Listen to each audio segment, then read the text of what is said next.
Please join me. I pledge allegiance to the flag of the United States of America and to the republic for which it stands, one nation, under God, indivisible, with liberty and justice for all. All right.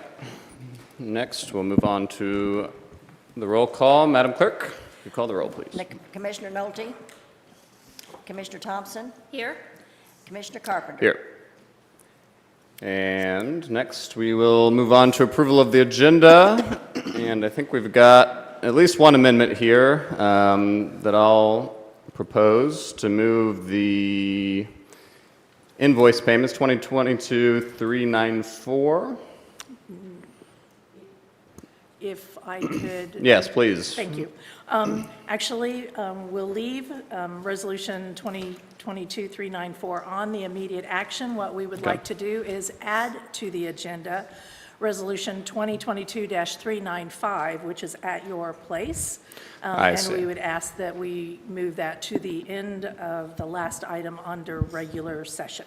Okay, and so we're going to remove 394, or we're going to leave. No, We're going to leave it in place. We're leaving it in place. That Just- is all the warrants. Except prosecutor. Ex- Okay. correct. Thank you. So we're going to add 2022-395 to the agenda, and we're going to put that at the end of the agenda to under regular agenda at the end as the last item to give Commissioner Nolte time to get here. And that's the amendment proposed. Any discussion? No. Very good. Madam Clerk, please call the roll. Commissioner Carpenter? Yes. Commissioner Thompson? Yes. Very good. And with that, we will move on to, well, that's just the amendment. I guess we have to approve the agenda now. Thank you, Ms. Counselor. So now the vote on approving the agenda. Any discussion? No. Any discussion from the public? Thank you. Madam Clerk, please call the roll. Commissioner Carpenter? Yes. Commissioner Thompson? Yes. Very good. And next, we move on to public comments. So we're looking for any comments from the public. Any comments from the public? Thank you. Seeing none, we'll move on to our immediate action agenda. Up first, Administrator, I think we've got our meeting minutes. Correct. So there are 4 items on immediate action for the commission to consider. These can be approved in one motion, approving all of them, and a commissioner could remove one of the items if they so choose on immediate action to be considered separately. And so I'll briefly introduce the 4 items and be happy to answer any questions. Thank you. So the first item is approval of the September 21st, 3:00 p.m. commission meeting minutes. Resolution 2022-394, which is approval of the invoice payments from the period of November 4th through November 10th in the amount of $557,266.74. That's a total of 38 different invoices. Also, Resolution 2022-387 is approval of the 2023 County Aid Road Trust Agreement with the Missouri Department of Conservation, and also Ordinance 2022-39, which is a request to reappropriate and revise the adopted budget for 2022, moving $90,000 in a line item in the airport operating budget so that we can purchase additional fuel for retail sales. Thank you, Administrator. Any questions from the commission? No questions. Okay, any comments from the public on today's immediate action agenda? Seeing none, we'll look for a motion on the immediate action agenda. I'll make a motion to approve the immediate action agenda as printed. Okay. Discussion? All right. And you are recognized to close. I close. Madam Clerk, please call the roll. Commissioner Thompson? Yes. Commissioner Carpenter? Yes. All right, with that, we will move on to today's regular agenda, starting with 2022-391. Administrator, please tell us about that. Resolution 2022-391 is consideration of approving project authorization for the Law Enforcement Resource Center and the utilization of ARPA funds. Captain Agdarian is here to provide an overview, a follow-up to the presentation that was provided last week by Sheriff Aiken. Thank Good you, afternoon. Captain Agdarian. Thank you. Good afternoon. This feels a little bit strange, but I'm going to get used to it. All right. Captain Amy Agdarian, Clay County Sheriff's Office. This resolution is a request, as you know, for project funding of the Law Enforcement Resource Center. And if you'll permit me, I want to just give you a brief background. This is a project we've been talking about for quite some time now. July 14th of 2021, the Commission approved the purchase, the contract with BFI Waste Systems for the lease of the property located at 8801 Stillhouse Road. Later in 2021, there was an approval from Commission to enter into an agreement with Cook, Flatt, and Strobel, as well as Bibb Architecture and Engineering, to create a scope and fee assessment of the property on Stillhouse Road, as well as the scope of what that building and those range facilities might look like. Since that time, it's really been an exciting thing, you guys. It's hard for me to mask my excitement about this. We have worked with Bibb as well as CFS for civil engineering, for design, scope, and components of the building and the outdoor ranges. We have made several alterations to the project to bring it in under a budget that was a little bit more realistic for what this facility we'd like it to look like in this first phase. There are other phases, but I won't go into all of those unless you have questions. But where we stand now is that we are requesting the project funding in the amount of $6,930,000. Well, $6,930,135 to be exact, for the construction of this building, a 100-yard outdoor range, and two 50-yard outdoor ranges. The building will have a classroom, a defensive tactics training room, and a virtual reality training room that would allow us to train our own personnel as well as other agencies in the region. This price point includes a 12% contingency and a design fee. So I'll take any questions if you have any. Thank you, Captain. Any questions, Commissioner Thompson? No questions at the moment, thank you. Okay. I don't think I have any questions. I know we had a good discussion on this with Sheriff Aiken a couple weeks ago and helped answer some of the questions, and I appreciate the additional information today and the update. Thank you. Any comments from the public on this item? Looking for any comments. Seeing none, I will, let's see, we will look to put it on next week's agenda. I think it's fair to say this one, at its price point, should go on the regular agenda for next week. I agree, yes. Very good. With that, I think we'll move on to 2022-393. Administrator. Resolution 2022-393 is the consideration of approving a sole source vendor agreement for the Police Facility Design Group for the design and build of the Law Enforcement Resource Center. And this is a follow-up to the previous item, and Captain Agdarian is here to talk about this project. Thank you. Captain, please proceed. Captain Amy Agdarian, Clay County Sheriff's Office. This is a request for sole source vendor status for Police Facilities Design Group. When we contracted with Bibb Architect and Engineering, they subcontracted with Police Facility Design because of the specific nature of this project. Once we had some schematics, some components, some cost lists, and we got to where we are now, we learned that Bibb had been bought by S&B Infrastructure, and at that point could no longer build out the project that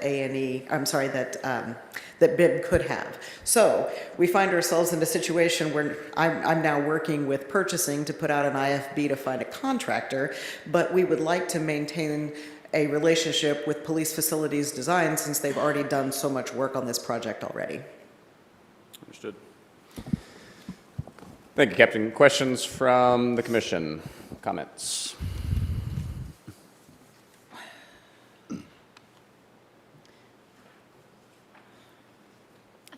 I would just have a small bit of hesitation of making this just a sole source. I think maybe I just don't have enough information. I don't know if county council, is this appropriate item to be considered sole source? That's the exact question I have. I've got a note here to contact purchasing about this Okay. prior to next week's meeting. I would respectfully request it stay on regular. I noticed on the sole source justification document, purchasing has yet to sign off on it, and that's where this should be analyzed. Perfect. Yeah. Thank you. Everything else looks great, and Perfect. I'm looking forward to this project. Just want to make sure we get it all right where it needs to be. Absolutely. That makes sense. Thank you. Thank you. Any comments, questions from the public on this item? Seeing none, I think, as discussed, leave it on regular agenda for next week. Yes, please. Very good. Let's move on to 2022-392. Administrator. Resolution 2022-392 is consideration of approving a municipal prisoner housing agreement between the City of Riverside, Missouri, and Clay County Sheriff's Department. And Captain Agudarian is here to present information. Thank you. Captain, please proceed. Captain Amy Agudarian, Clay County Sheriff's Office. This is a request for approval between the Sheriff's Office and the City of Riverside for municipal housing of Riverside Police Department inmates. And it's very much, well, it's the same as the housing agreements that we already have in place with other municipalities in Clay County, but Riverside is having some difficulty getting housing for their inmates in Platte County, and they would like to be able to have another option with us.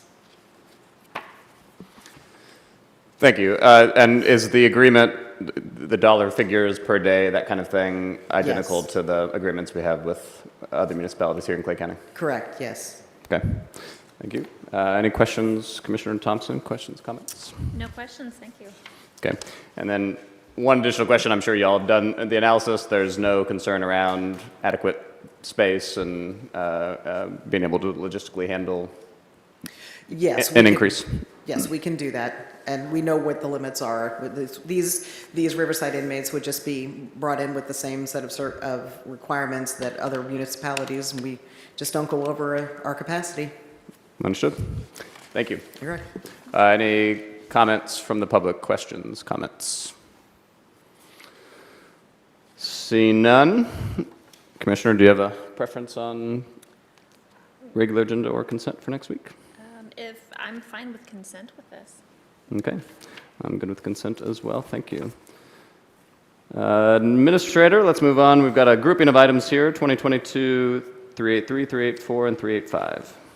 Yes, resolutions 2022-383, 384, and 385 are companion ordinances for the rezoning, preliminary plat, and final plat of Lucas Estates. And Planning and Development Manager Jones is here to provide an overview of the project.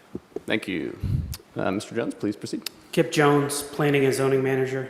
So this is the rezoning preliminary and final for Lucas Estates. I've got it pulled up on the screen. It's outlined in yellow. Currently, it's roughly 30 acres. It's zoned agricultural. There is one single-family residence right there. CC Highway is to the north. Snow Road is to the east. So it's approximately 19502 Snow Road. The proposal is to divide it into 3 lots. You can see the 3 lots shaded in the 3 different colors. Lot 1 has the existing home on it. Each lot would be rezoned to R5, which is our current standard for lots from 5 up to 10 acres. Each lot would include an agricultural land preservation, and there is a pond that would need to be inspected on Lot 2. So we looked at the surrounding area. You can see This is a half-mile buffer around the subject property, and we looked at the lot sizes in this area, and it basically broke them down into 4 lot sizes. The lots you can see in pink on the image are lots that are 5 acres or less. There are 29 of those within that half-mile radius. The green lots are from 5 to 10 acres. There are 6 of those. The purple lots are 10 to 20 acres. There are 4 of those. And then the kind of bluish purple are greater than 20 acres, and there's 19 of those. These lots are roughly 9.5 acres each. We feel like it's a good transition from the small pink lots around the outside to the larger acreage to the east and west of the subject property. The 2008 comprehensive plan tells us this sits in 2 tiers, the rural low density tier and the natural resources tier. The thing to know about that is those tiers have an exception for lots that are 5+ acres as long as there is an agricultural land preservation for each lot, which this proposal does include. We talk about the same 5 rezoning criteria with each of our rezoning cases. Both staff and the Planning and Zoning Commission felt those rezoning criteria had been addressed. This went through our normal process, which included publishing in the Courier Tribune. We sent a total of 29 certified letters. We put a rezoning sign on site, and it goes in front of the Planning and Zoning Commission and then County Commission to approve or deny. We included all the outside agencies, including the Highway Department, Water District, Fire District, and the Clay County Public Health Center. We did not receive any objections from any of those agencies for this proposal. At the Planning and Zoning Commission meeting, they voted to approve with 3 conditions. The applicant has agreed to those conditions. We did receive a letter of opposition that was included in the transmittal that was sent to the County Commission. And the applicant is present, and I would be happy to answer any questions the commissioners may have. Thank you. Any questions, comments from Commissioner Thompson? No questions, thank you. Very good. It was a unanimous vote coming out of P&Z, Yes, sir. and you said there was no opposition from the community. Not at the meeting, we just had the 1 letter. Okay. Thank you. We will now look for questions or comments from the public on this item. And if the applicant is here, you are certainly welcome to address the commission at this time if you wish, but by no means required, so optional. Okay, the applicant has said that he does not need to address the commission at this time, and that is perfectly fine. Any other comments or questions from the public? All right, seeing none, I'm comfortable with this being on consent for next week, but I'm open to whatever you prefer. I've looked over this. I feel comfortable with consent as well. Okay. Thank you, Commissioner. Thank you, Mr. Jones. So those would all be marked as approved sorry, on the yes, consent marked as agenda. approved. Very good. Very good. Up next, we have 2022-386, Administrator. Resolution 2022-386 is consideration of a rezoning for Stanton Industrial, and Planning Manager Jones is here to provide information.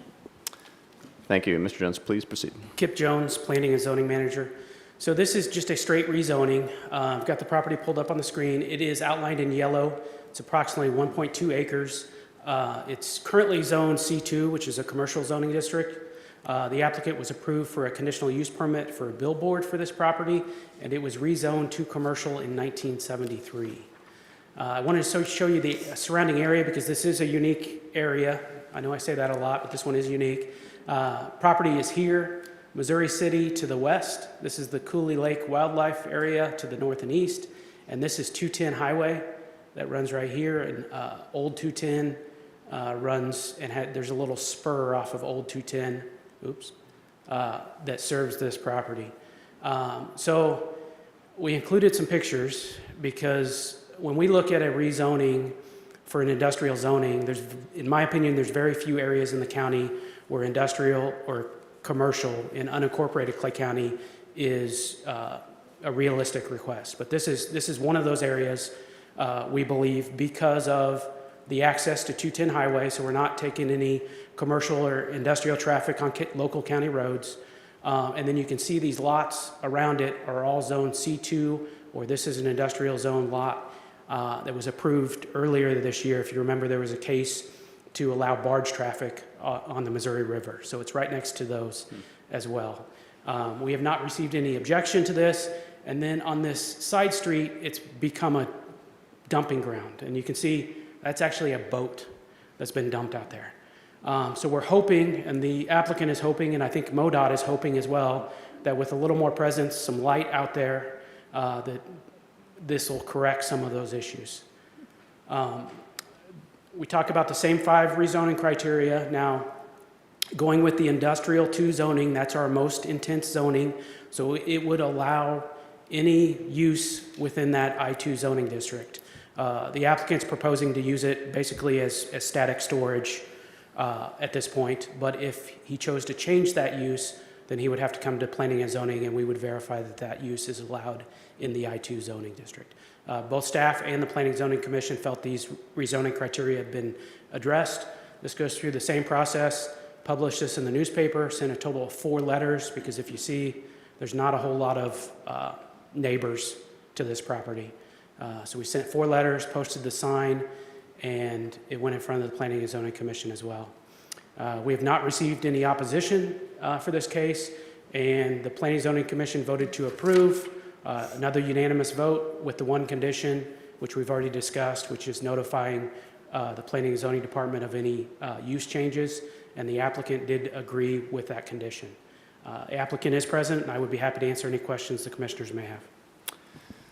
Thank you. Any questions? No Commissioner questions. Thompson? I don't have any questions either. If the applicant wishes to address the commission, certainly welcome to do so, but by no means required. All right. Very good. Any other members of the public who wish to speak on this item? Seeing none, I'm good with consent for next week. Consent with the box marked. Marked approved. Very good. Let's do that. Thank you, Commissioner Thompson. Thank you, Mr. Jones. And up next, we've got 2022-382, Administrator. Resolution 2022-382 is consideration of ARPA funding request and a capital project encumbrance for the Rip Rap project at Camp Branch and Sailboat Cove at Smithville Lake with IDECR Incorporated. And Director Driscoll is here to provide information to the commission. Thank you, Director Driscoll. Please proceed. Mike Driscoll, Clay County Parks Director. ARPA funding was approved for riprap to be placed for shoreline erosion, and we'd like the approval of the funds and this capital encumbrance to IDECR, who is a term supply vendor for the county for riprap and other rock products. And basically, we were planning on trying to finish up some areas in Camp Branch and in Sailboat Cove area for shoreline erosion control. All that we ask is the approval of IDECR as a vendor for this project. Very good. Thank you, Mike. I will, I'm going to return this to its rightful owner and let you guide us from here. We are on... Thank you, Commissioner. I Yes, appreciate 382. you You got it. sitting in front of there. So we just heard 2022, 382? Yes, sir. Okay, very good. Yeah, so Okay, just so looking. so we now need to go to Questions, yeah, comments? Questions or comments? No questions, thank you. Not for me, thank you. Very well. Thank you very much.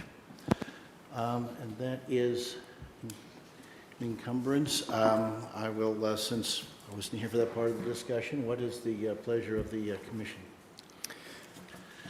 Consent or regular? Maybe we leave it regular. Very good. Yeah. Yeah. Very good. That brings us to 2022-388, Administrator. Resolution 2022-388 is project authorization for CXT restroom replacements and fee booth replacements in the park system with ARPA funding, and Director Driscoll's here to give information about the projects. Please proceed. Mike Driscoll, Clay County Parks Director. In this resolution, we would like to have ARPA funds approved to proceed with plans of replacing many of the remaining old restrooms within the park system. Several of them are in eastern parks at Trist Falls, and we'll be adding a couple of new ones out there also at Rocky Hollow. And the other remaining ones would be in the campground at Smithfield Lake. And the fee booths that we're asking funding for, 5 of them have been in place since the early 80s to maybe 85. And they're basically old wood and cinder block structures for the fee booths, and we would like funding also to replace those.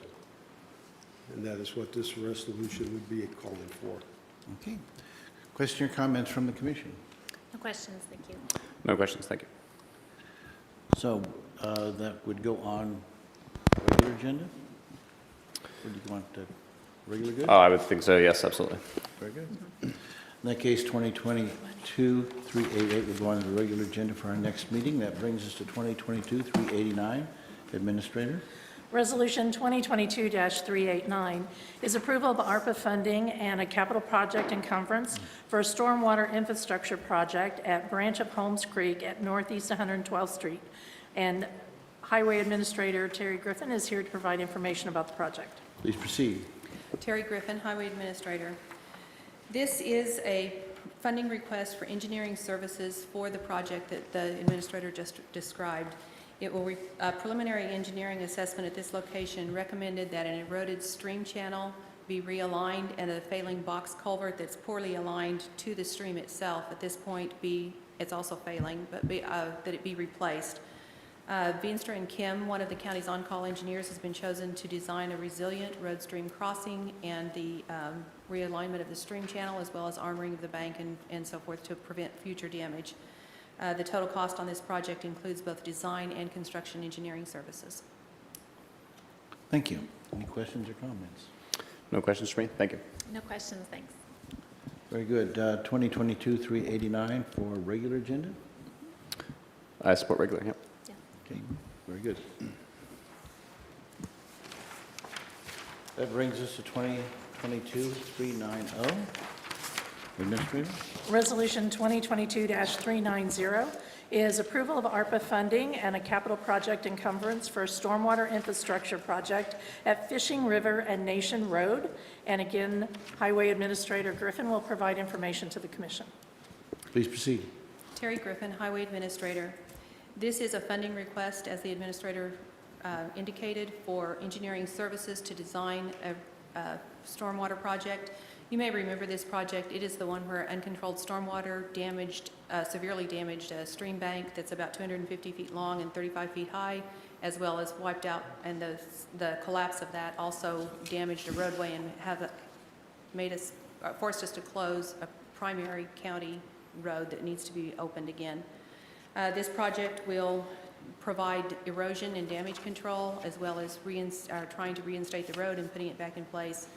Veenstra and Kim is one of our on-call engineers, will design the repair and stabilization of the stream bank and in such a way that it will prevent future erosion. The total cost of this project will include both design and construction engineering services. Very good. Questions or comments? No questions for me, thank you. No questions, thank you. If it's a consensus of the commission, 2022-390 for regular agenda next week? Yes, thank you. Very good. That brings us to 2022 Ordinance 40. Administrator? Yes, 2022 Ordinance 40 is an ordinance establishing Chapter 35 of Title III of the Clay County Code of Ordinances, the appropriation order for the annual budget of Clay County pursuant to Sections 50.525 through 50.651 of the revised Missouri statutes. So I'll be talking about this particular proposed ordinance. As the commission may remember, as part of the typical annual budget process, there have been 2 ordinances that have been taken under consideration. One ordinance is specifically about the budget and is about dollars and allocation of funds. The second ordinance has been what we would consider more of a housekeeping ordinance. It's really about how do we do the budget process and give some direction to staff with regard to that. That has not changed historically year after year after year. And while the state statute calls it an appropriation order, there's really no dollars associated with that ordinance. It is really a procedural ordinance. So the county auditor and I work together to talk about how can we streamline the process. It is an ordinance that we need to have. We need to have it on the record. And so our recommendation is to adopt the ordinance and place it in the municipal code book. And so each year, when the budget is adopted, the ordinance that adopts the appropriations and expenditures of the budget would reference that section of the municipal code, again, advising us that that is the procedural process that we're going to use that has been adopted by the commission. Now, I would like to highlight there is a proposed change from our current operating process that we would like for the commission to consider. As you have seen, as we get towards the end of the year, we have a tendency to come to you and move money around from one line item to another. And that is historically what has been in the housekeeping ordinance that I'm referring to. So the auditor and I have proposed that we actually allow money to be moved from one line item to another. It's already approved in the budget. Administratively, following our same process, the department would request, there's a form that is done, goes through the auditor's office to make sure that those funds are available and not encumbered, and then would come to the budget officer for approval. That being said, then it would not necessarily, especially at the end of the year as we're moving dollars from one line item to another, could happen in an effective and streamlined fashion. The exception to that would be if a department needed to go over budget, if it would change the fund that was approved, total budget of the fund, it would come to the commission. And if there was a need to utilize rainy day money or reserves to move from that account to accommodate the budget, that would also require commission action, because in essence what that's saying is we're exceeding our operating budget that you gave us authority for. And so we believe that needs to come forward to the commission.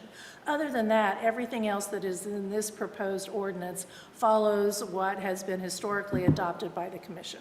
I'd be happy to answer any questions. I know the auditor is here that's also worked on this ordinance, and we'd be happy to answer any questions.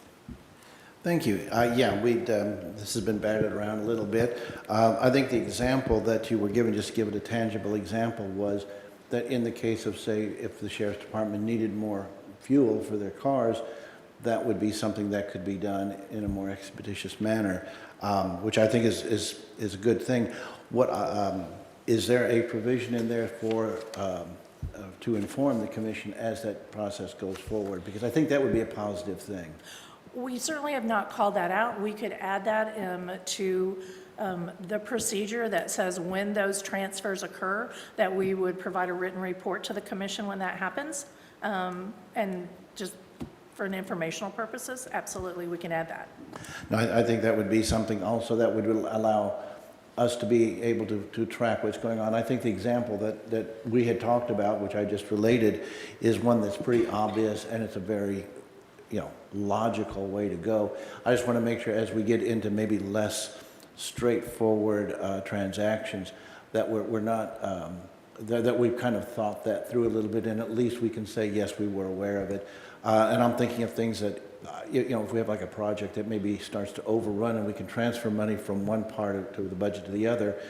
If we're talking about project overruns, and that's something definitely I think the commission would want to know about, as opposed to something as straightforward as fuel transfer. Right, I would agree with you. Typically, when you approve a project, you're approving the dollar amount for that project. And so again, if we're having to do change orders that exceed the approval that you've given us, that would need to come back to the commission. Okay. What we're really talking about is, those typical end of the year housekeeping is, we're seeing a lot of it in fuel. With the sheriff's department, we just did one for the airport. No one had anticipated, what we were going to be paying for the price of fuel, and we were able able to accommodate that by moving funds from one line item to another. You may see that in our utilities, if you know. So it's those type of routine operating expenditures that we would move funds around. But capital projects and certainly utilizing reserves, or if a department would end up needing more money than was originally budgeted, those things would come back before the commission. And that, I kind of figured that was where we were going. I just wanted to flesh that out because, say, for instance, we were building a bridge and it turned out that the materials that we needed exceeded what was anticipated, that would come back to us. It would not necessarily skip us, so to speak. So I just wanted to flesh that out. Commissioner Carpenter, do you have any thoughts or? I don't have any questions. Thank you. Thank you. Commissioner Thompson? No questions, thank you. Okay. Since this isn't, anyone else, yeah, Mr. Auditor, did you have anything you wanted to add? Couldn't find you there for a minute. I'm thinking that since it's an ordinance change, I'd like to go ahead and just make sure that we think about it and then put it on for regular next time. if Yeah, that's I would support that. agreeable. Definitely. That's fine. Very good. And I believe we have one item added toward the end of our agenda, and that would be 2022-395, is that correct? Yes. Please proceed. Resolution 2022-395 is approval of invoice payments for the Clay County Prosecutor's Office from November 4th through November 10th. There are 7 invoices totaling $4,611.80, and staff would ask that this be approved today on regular agenda. Very good. Is there anyone here from the prosecutor's office that would like to present? Or is that pretty much the presentation? That's pretty much, sorry, that was the, because that's normally it okay. would be on an immediate action kind of approach. I Right. see. Very well. Questions or comments on 2022-395? No questions.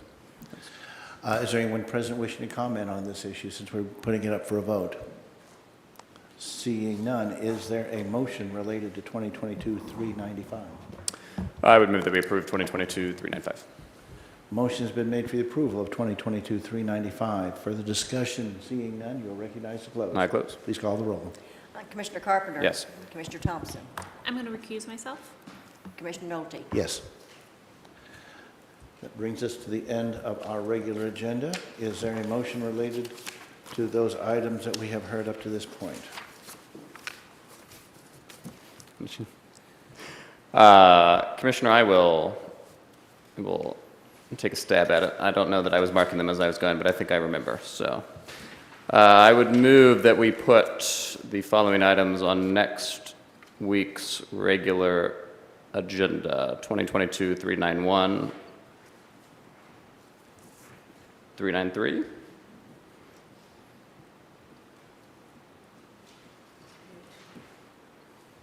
(382), 388, 389, 390, and ordinance 40, with the remaining items from today's regular agenda on next week's 6 p.m. consent agenda. Motion has been made to set next week's consent and regular agenda along the lines the Commissioner had just specified. Is there any discussion? Very well. Please call the roll. Commissioner Carpenter? Yes. Commissioner Thompson? Yes. Thank you very much. That brings us to discussion items. We have one discussion item, and it's a good one. It's a big one. Presentation of the 2023 proposed budget, and that is by the administrator. Administrator, when you are prepared, please proceed. Thank you, Commissioners. It is my honor to be here this afternoon and to present to you the proposed 2023 fiscal budget for Clay County. The information before you, which is a very thick notebook along with some other backup documentation, is a result of a lot of hard work by department directors, office holders, staff, and our budget support team. It has taken a lot of work and certainly appreciate the collaborative effort by everyone involved to put together this proposed budget. Our goal was to allocate resources that meet the needs of our residents and also the priorities established by the Commission. So this afternoon, my goal is to introduce to you the proposed budget. And we'll, on the slide is the agenda for the presentation. So we'll talk a little bit about the economic environment.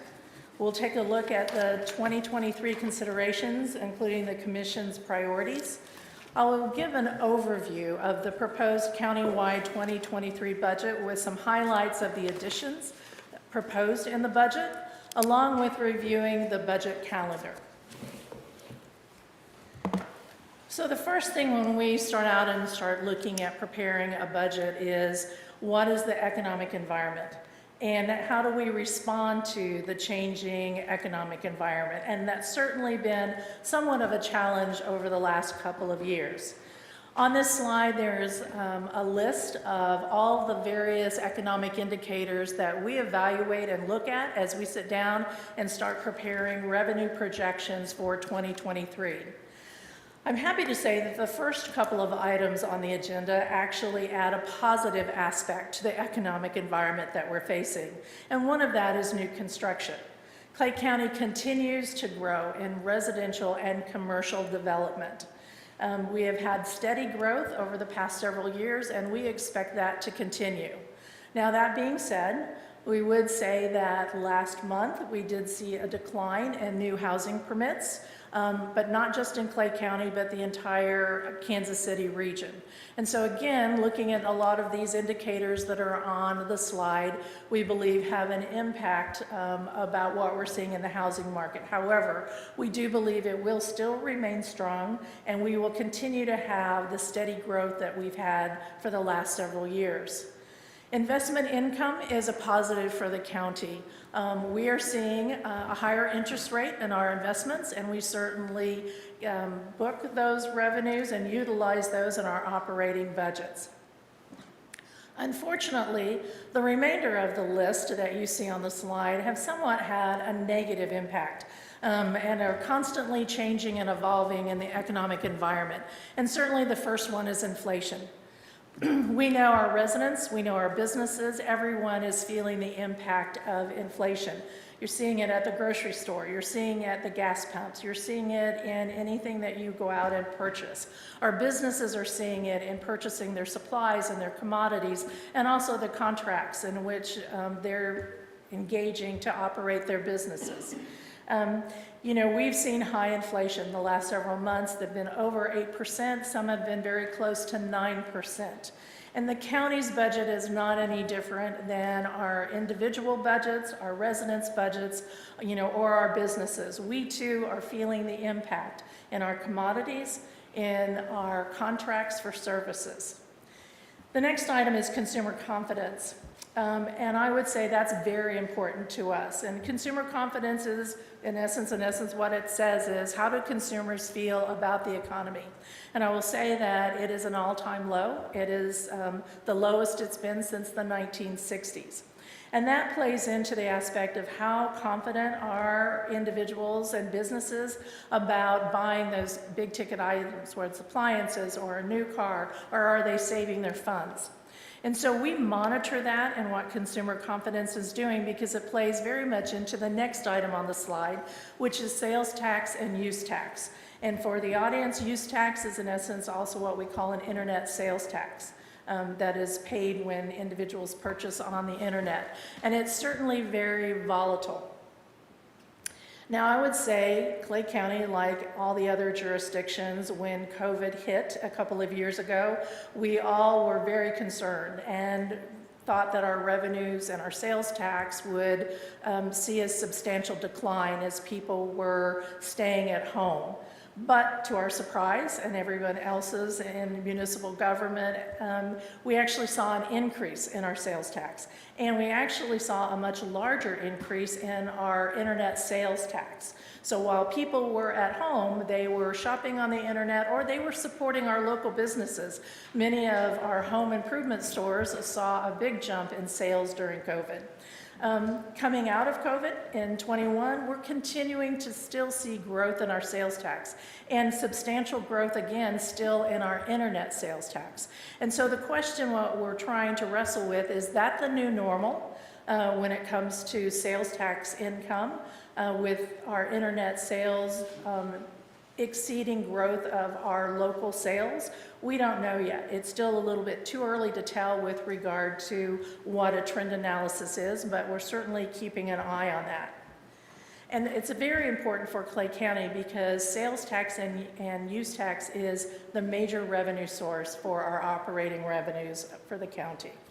Certainly the global consideration and environment has an impact. We are a global economy, and it doesn't take long for something on the other side of the world to have an impact, whether it is the stock market, it has to do with supply chain issues. We certainly feel the impact here in the Midwest very quickly.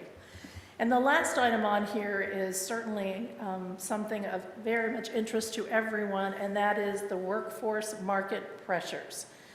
These are things that we have never seen before. Prior to COVID, our human resource professionals for years have been telling us, be prepared for when all the baby boomers start to retire. You're going to have a large exodus, make sure that you have succession planning, you're going to have a lot of institutional knowledge walk out the door. Well, when those years came and baby boomers could start retiring, we didn't see it. Baby boomers stayed in the workplace until COVID hit. And so as COVID made changes, we saw individuals that could retire, did retire. And now we're referring to that as the Great Resignation period. And we saw last year in 2001, 47 million individuals voluntarily quit their jobs in 2021. Now, some of those individuals actually left and went into retirement. Other individuals evaluated their work-life balance, made some decisions, and actually made career choices and changed. But what we're seeing is a lot of vacancies. I don't think any of us can go anywhere without seeing help wanted signs. And so we have very low unemployment, and you couple that with all the vacancies that we have from the Great Resignation, it is very much a challenge to have a workforce, to attract and to retain quality individuals to come work for our organization or many organizations. And we'll see that businesses are actually having to revise and adopt different procedures on how they operate due to staffing shortages. And we've all had to become very creative on different ways in which individuals not only look at wages for a place that they want to come to work, but what is the work environment, what is the culture, and what are those things that we can do to think out of the box to encourage individuals to stay with our organization and also to attract new employees to our organization.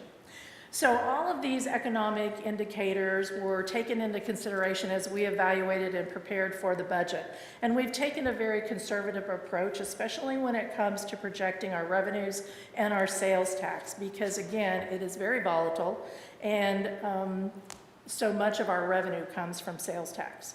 So in addition to taking into consideration the economic conditions, we also took into consideration the commission priorities. Earlier in the summer, there was a retreat by the commission, and we asked you to give us your priorities and what you wanted us to look for to include in the 2023 budget. You asked us to find funding to update the comprehensive plan, which is a very important document on the growth of the county and preparing for growth and planning, long-term planning for infrastructure and being prepared for how the county is to look in 10 years. Typically, a comprehensive plan is a 10-year window, and the county has not updated a comprehensive plan since 2008. And so best practices, it certainly is time to take a look and involve our public to help design and determine the comprehensive plan and the growth of the county. You asked to look for increased funding for our roads and bridges. You also asked that we implement marking adjustments, COLA adjustments, and deal with workplace and work pressures. You also asked us to increase funding for facility and maintenance. So when I look at the budget and think of a theme, it's really investing in Clay County. It is taking our resources, whether it's financial or it is staff, and putting together a plan to undertake the expectation of worthwhile outcomes. So the 2023 proposed fiscal budget is investing in public safety, it's investing in our infrastructure, and it's investing in our people. This is a chart, and I know it's probably hard for the audience to see on the screen, but this is an organizational chart of the county beginning in 2023, which implements the final stage of the Constitution that was passed by the voters. So you can see on the left, at the top is the 7th District Court. On the right are our 4 office holders with the assessor, the auditor, the prosecutor, and the sheriff. And in the center are the administrative offices within the commission's administrative role. We have proposed in the 2023 budget 565 full-time positions and 39 part-time positions. Should be noted that 40% of our full-time employees are within our sheriff's department. And at the time we put the budget together, just going back to those economic conditions, we have an 11% vacancy in our full-time positions. So you will hear me occasionally through this presentation refer back to those economic challenges that everyone is facing. We're facing it not only in our 22 existing budget, but we also anticipate that that will carry over and will have some impact in our 2023 budget. So when we talk about the budget, I'm sorry, but you can't help but talk about numbers. So the chart here is to provide some information and context about the 2023 proposed budget compared to the adopted budget in 2021 and the adopted budget in 2022. I'm going to draw your attention to the column that is 2023 proposed at the very bottom.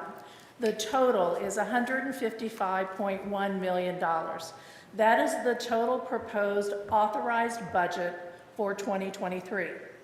However, to do a comparison, so we can kind of compare apples to apples, we have to do some analysis because in 21 and in 22 and in 23, there are some years that we have had one-time dedicated revenue.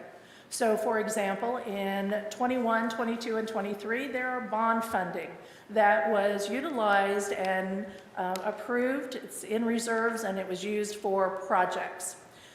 We also have in 2022 and 2023 funding that we received from the federal government for the American Rescue Plan. We didn't have it in 2021. So again, trying to get to how do we compare the changes in the budget itself, we've set aside those one-time reserve dollars that are already allocated for projects, and the proposed 2023 budget is $129.9 million. Compared to 22's budget of $118.7 million. So that is a change in the budget, an increase of 9.7%. But again, I go back to and remind you of the economic conditions that we are challenged with, where inflation has been almost 9%, and we've also included in our 23 budget funding to address the workforce pressures that we have with making salary adjustments for our personnel. So where are the revenue sources coming for next year's budget? And so this chart tries to identify for you the revenue streams that are utilized for the $155 million of authorized funding.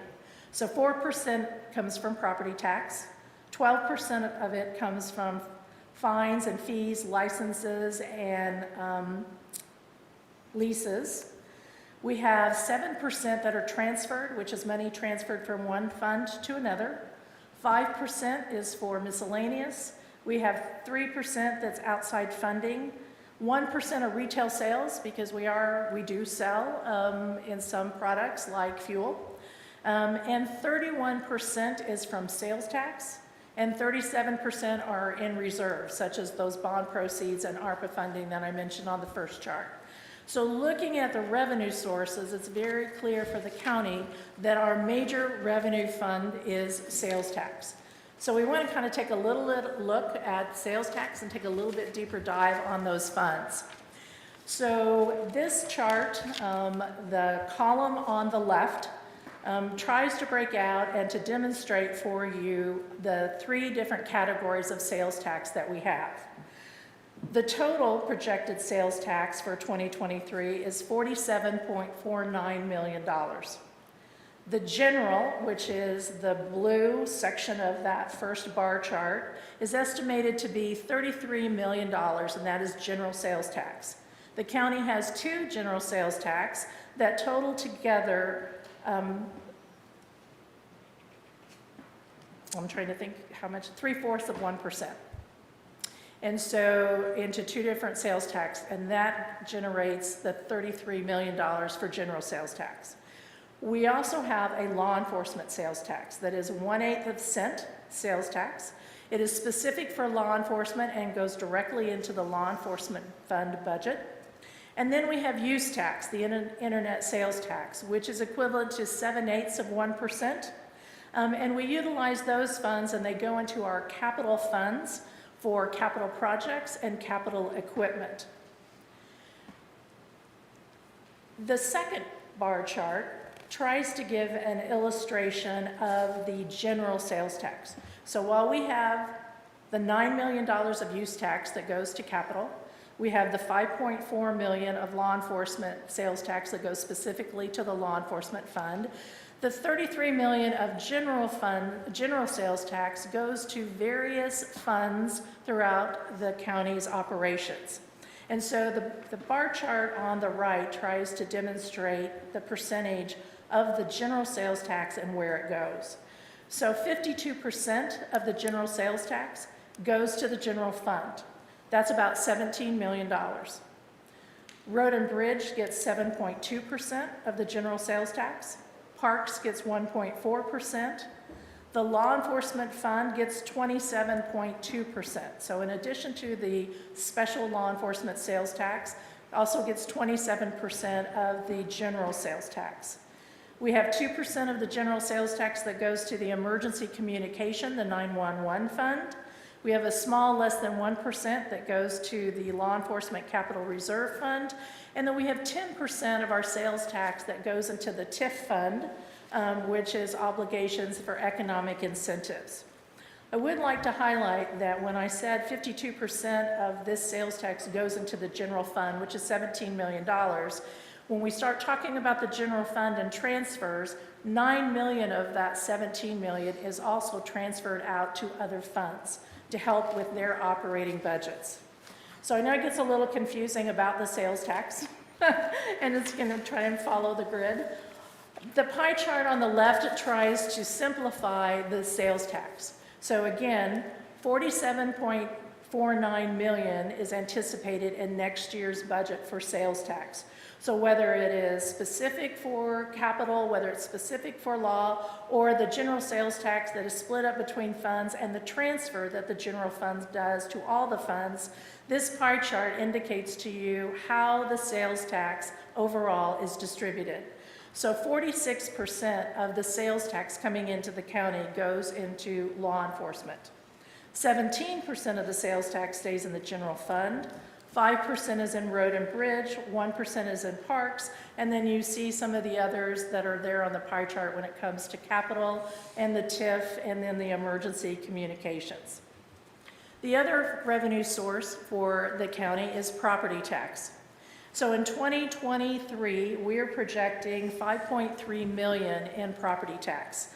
The county has 2 different mill levies, one for the general fund, which is estimated to bring in approximately $1.4 million to the general fund, and the mill levy for the road and bridge, which totals about $3.9 million of property tax. So you see the distribution there that 74% of the property tax that comes to the county goes to road and bridge, while 26% of the property tax goes to the general fund. So we've talked a little bit about revenues from a high-level perspective, and so how are we investing those dollars on behalf of the citizens? So based on our $129.9 million fund budget, 44% of the expenditures are in personnel, 28% is in contractual, 7% in commodities, And then we also have 8% in capital, 5% in reserve, and then we have 8% that are transfers to other funds. So again, our budget can be a little complicated, and so I wanted to show a graph here that walks through the process of how do we get from 155 million of authorized budget down to an actual annual operating budget of 113 million. And so if you bear with me, I will walk you through the different components of the chart. So we start out with authorization of $155.1 million. As I showed on that original chart, we have some one-time money, ARPA money, and bond money that we set aside from that to come to the $129.9 million that we've been talking about. But included in the 129.9 are also transfers. And what a transfer is simply meaning that the general fund will transfer money out of the general fund to other funds. Well, to do that from an accounting perspective, you have to show that transfer as an expenditure. Then when the funds go to, let's say, the law enforcement fund, then you see those same dollars expensed again in their operating budget. So while it is a necessity from an accounting perspective, it's also a double entry, and you can't spend money more than once, although sometimes we'd like to try. So when you take away the transfers, which are a little over $10 million, you get to $119.2 million. But also included in our line item expenditures in the various funds is what we call the rainy day line item, or reserves, or contingency. Those funds are not intended to be spent. Those are not intended to be part of our operating budget. They are simply what they are truly classified as in case of an emergency, rainy day fund, or reserves. And so when you take those out of the equation also, you get down to what is the annual operating budget of the county, which is $113.2 million. So going forward, when I talk about expenditures and I talk about investments, I'm really going to be referring to the annual operating budget of $113 million. So how are we investing that money for the citizens of Clay County? This particular chart is not about funds, but it is about services and operations. So you can see that we kind of start at the top of the chart and say 2% of our operating budget is at the airport. We also have 4% of the operating budget is the assessor's office. 8% is our health fund for employees. 9% is parks. Road and bridge is 14% of the operating budget. 26% of the budget are general services. And 37% of the operating budget is for public safety. So when we talk about public safety, because I started out and said we are investing in public safety. So the public safety budget in 2023 is $42.2 million. Now, when we talk about public safety, I think everybody thinks about, and certainly understandable, is the sheriff's department. But there are more teams, there are more functions, there are more departments that work together that provide public safety for our citizens. And so while the sheriff's budget is 66% of the public safety investment, you'll notice there that our juvenile services are 12%. Prosecutor's office is 10%. We also have court that's at 6%. Our 911 fund is about 3%. We also have our public administrator, and we also have the medical examiner.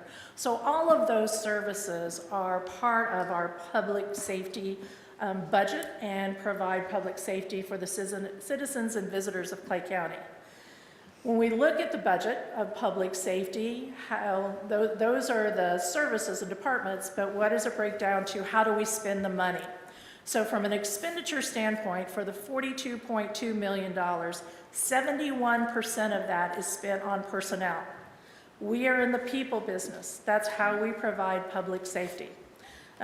We also have contractual and commodities and capital, but again, we are in the people business, and that is the majority of the expenditures when it comes to public safety.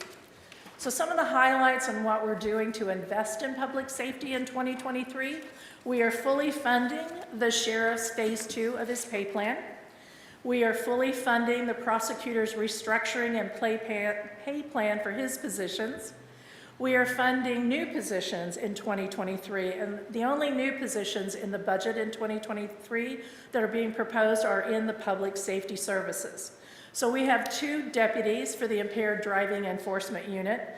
Now, the commission has really already approved those 2 positions as part of the grant program that was a request by the Sheriff's Department. But those are additions to next year's budget and fully funded per the agreement. We are also proposing to add a victim advocate in the prosecutor's office. This will give them 2 victim advocates to help with the caseload. We are recommending upgrading a part-time criminal investigator to full-time in the prosecutor's office. This will give 2 criminal investigators for the office to assist with caseload and do some shifting of some of their functions to free up some of the prosecutor's times.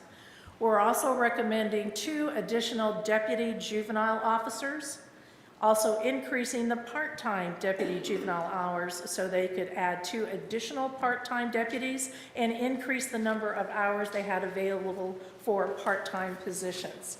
This meets industry standard for the operations of the juvenile facility. Not only do we need to invest in our people, but we also need to provide them with the tools to do their job. So included in the 23 budget, we are funding the Sheriff's Vehicle Replacement Program, the radio replacement program. We've also allocated funds to relocate the equipment in our dispatch center to the new consolidated dispatch center in Gladstone. We are recommending to replace the prosecutor's vehicles for the criminal investigators. We're also finishing up on the prosecutor's office furniture replacement program. In addition to regular maintenance that we do at the detention center and at Rooney Justice Center, we're also proposing to include technology upgrades in the courtrooms and the jury rooms. We're also recommending to do safety improvements at the detention facility, along with safety improvements and upgrades at the Rooney Justice Center. So we also said that we're investing in infrastructure. Infrastructure's budget is $29.5 million in the proposed budget for 2023. And again, I think when people think of infrastructure, we think of road and bridges, we think of parks. But our infrastructure also includes our vertical infrastructure, our buildings, our facilities. So you can see here the allocation by operation, that 53% of that budget is for road and bridges, 35% of it is parks, and 12% of it is in facilities. Now, when you look at by category, how do we spend the dollars, you'll see it looks different than in public safety. Public safety was 71% in personnel, whereas in our infrastructure, it's 24% in personnel, while contractual is 42%. Many of the things that we do in our road and bridges, our parks, and even in our facilities, we are hiring contractually for vendors to provide some of those services. So that budget looks a little different than what we see in public safety. We are investing in infrastructure. Included is funding for the comprehensive plan, also to design the Stockdale Bridge replacement. We have the annual road preservation program and bridge maintenance program.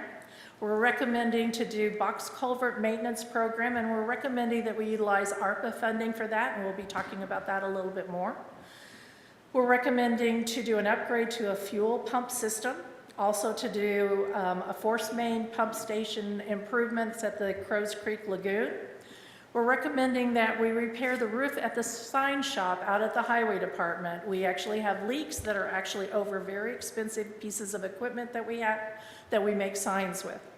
We're recommending that we fund the replacement of the north doors here in the administration building to help with emergency exit options, and also recommending funding for path restoration and bunker renovations at our golf course.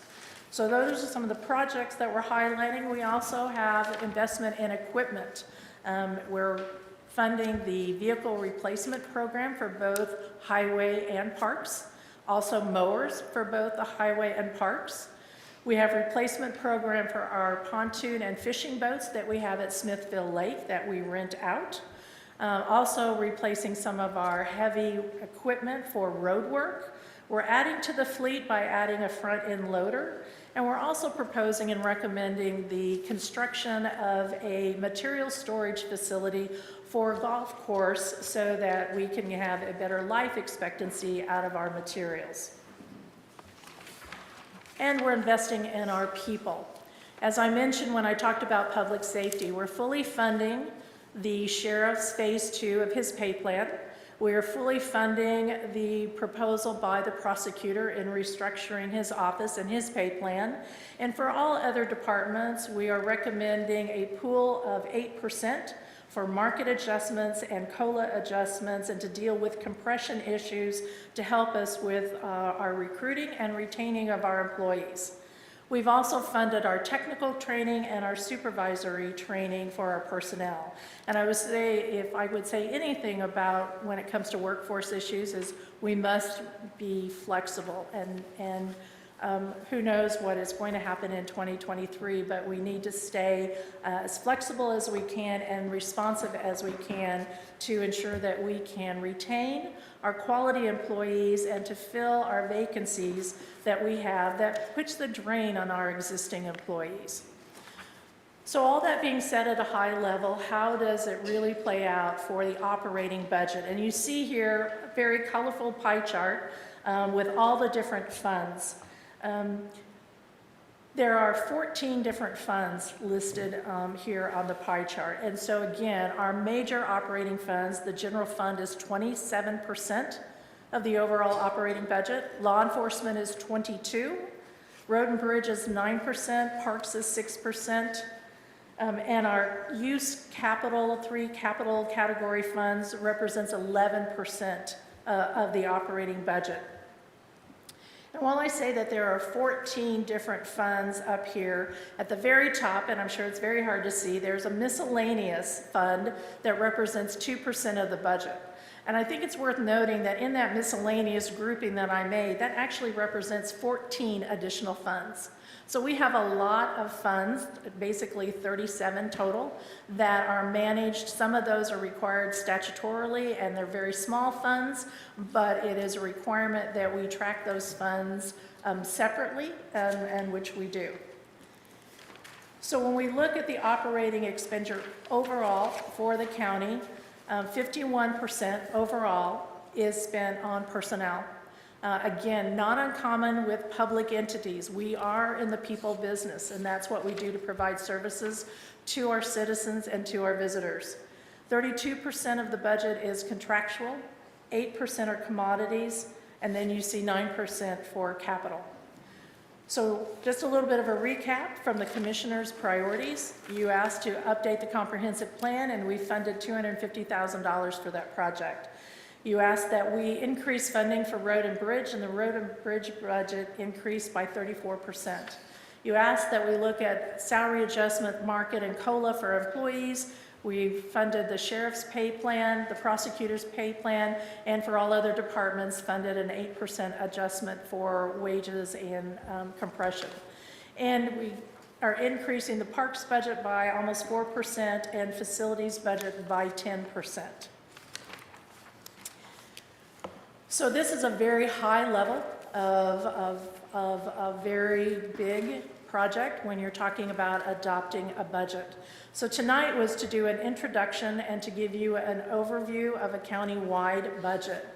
Our plan is to have work sessions from now to the end of the year at each meeting where we will high level and go into more detail about revenues and expenditures for our major operating funds. So starting on November 30th will be the general fund, followed by law enforcement, then followed by road and bridge and parks. On December 21st, we'll take a look at the 5-year CIP and also look at forecasting out for the county's budget going forward. Our goal then would be to do a recap of changes and adjustments for January 4th with the hope that the budget is adopted January 14th. We certainly encourage our citizens to engage themselves in the budget process, and there are different ways in which the public can stay informed and to contact us if they have information or questions. So the first way that they can do that is online under the transparency portal. So the entire proposed budget is currently out on our website. This presentation will also be placed out on the website in the next couple of days. We are streamlining our meetings so residents can watch our presentations through the remainder of the year. If they're not available to watch us as we streamline the meetings, they can go to our YouTube channel and watch the presentations. We will also have information we'll be putting out on the Facebook page to engage our residents, and certainly we have an email address that if they have questions or comments and want to share information with us, we encourage them to send us an email. And with that, that concludes our overview of the 2023 proposed budget. Thank you very much. This presentation that you gave us is certainly well done, and we haven't had this kind of an organized presentation, at least in my time here. So I certainly appreciate the hard work done by the administrator and by the budget team. Make sure that we can get the highlights that enables us to drill down on some details that we may have more questions about. I also appreciate the fact that this gives citizens a lot more ability to be able to look at these and not have to have an advanced degree to be able to read the budget, but it makes it much more accessible to citizens, which I think is hugely important. It is, after all, their money. Further discussion, Commissioner Carpenter, do you have anything you'd like to add? I don't have any questions, but certainly agree with the sentiment that you just expressed, and always good to make this kind of information more accessible, so thank you. Commissioner? Yes, no, I will say that this was phenomenal, and I want to thank everybody who put any time and energy into this. I will say I've been part of the budget process in many different formats over the years, and we have never had anything quite like this. So this was a great overview, and I love a good pie chart, so it makes me very hungry as well. So this was wonderful, and I'm really looking forward to digging into the budget book here, so thank you.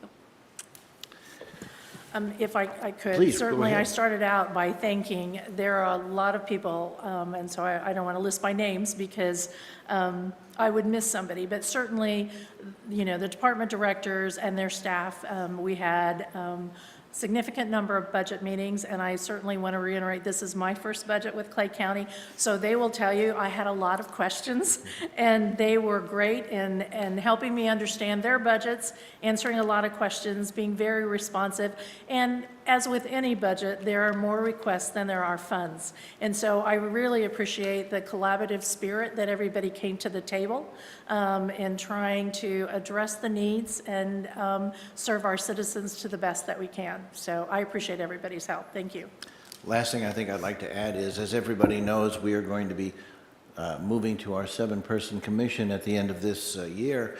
And I've got to tell you, when I was first elected as a commissioner, I think it's pretty much the same experience for all of us when we were elected. The first task to face us was to adopt the budget and to try to analyze it and understand it. It was a great challenge for us, I think, to do that. My hope is, and I'm very confident that this tool will also aid in the ability for our incoming commissioners to be able to get a good handle on what's going on, and it will help them in getting up to speed as quickly as possible. So not only is it a good tool in general, but certainly adopting this method that you've put together at this particular time is a great advantage. The timing could not have been better to upgrade how it is that we begin our consideration of the budget. So thank you. Very well. And, unless there's any further discussion, that brings us to administrator comments. Administrator? Yes, just a couple of items. First of all, to remind everyone that county offices will be closed next Thursday and Friday, November 24th and 25th, in observance of Thanksgiving. The next commission meeting will be a business session held on November 30th at 6 p.m. here in the chambers. And I would conclude that with wishing everybody a happy Thanksgiving. Very good. Commissioner Thompson, do you have any comments you'd like to make at this time? I have no comments, thank you. Commissioner Carpenter? I do not. Thanks. Very well. I don't have anything I would like to add. That brings us to recess and adjournment. We are adjourned. Thank you.